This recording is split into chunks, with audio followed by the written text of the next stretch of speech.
The legendary James Wood. I need to take a deep nice start. The legendary James Wood. Nice start. Oh my goodness. Anything you want. Anything you want, you got. Tell me a little bit about your role in this film, because this press screening hasn't happened yet, so I don't know much about it except for a brief synopsis. Tell me about your character. I don't want to ruin it for you, but I have to say, I play an outrageously dysfunctional man who is the father of Rachel Wood, who, as you know, gets involved in a sexual harassment lawsuit. And I try to advise her as any father would. The problem is, of course, he's always drunk, always doing drugs, cheating on his wife, who's Jamie King. This is how jaded the guy is. He's 57 years old and he's cheating on Jamie King, one of the most beautiful women in the world, because he's bored already. So, you know, he's the kind of guy who should never give advice to anybody, and that's all I do through the whole movie. Kind of a running commentary on today's society, isn't it? I'd say it's pretty average, yeah. From what I'm seeing, yeah, it sounds that way. What did it take to get you involved with this indie film? You know, it's funny. I turned down almost everything I'm offered. I really don't want to act much ever, but I just love the script so much. It just made me laugh, literally laugh out loud. I was laughing out loud. It's so dark.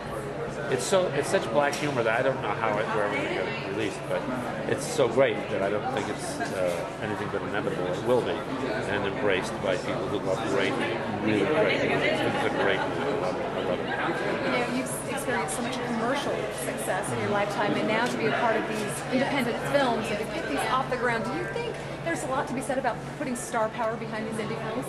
Well, I wish there weren't a lot to say about putting star power in indie films, but unfortunately, it's kind of the formula that works. I mean, when I did Sofia Coppola's first film, Virgin Suicide, she really couldn't get the film off the ground until I got in it.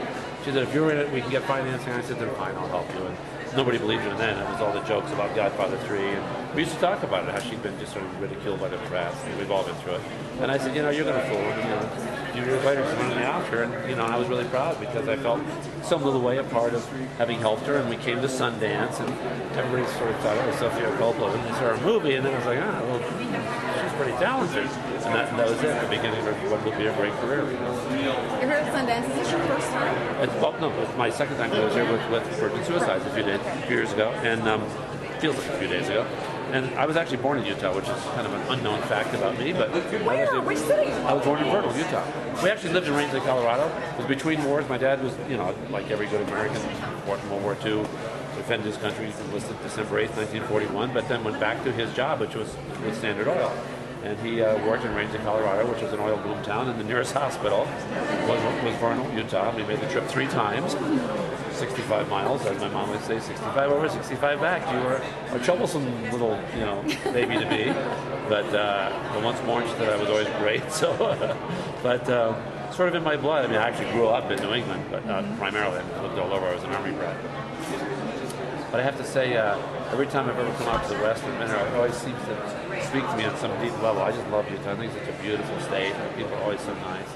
So maybe you'll have to go back to your roots and buy a house in Vernal. Is that on the horizon? You know, I'd like to be somewhere in Utah. I mean, it is such a beautiful place, honestly. No, I'm not just saying because you're the local affiliate. I mean, every time I come here, I'm just amazed at how pleasant people are and how, you know, just terrific there. I mean, it's just a really lovely, really a lovely group of people by and large, if you can ever generalize. You know? Except for you, of course. Oh. It was horrible and mean to me every chance you get.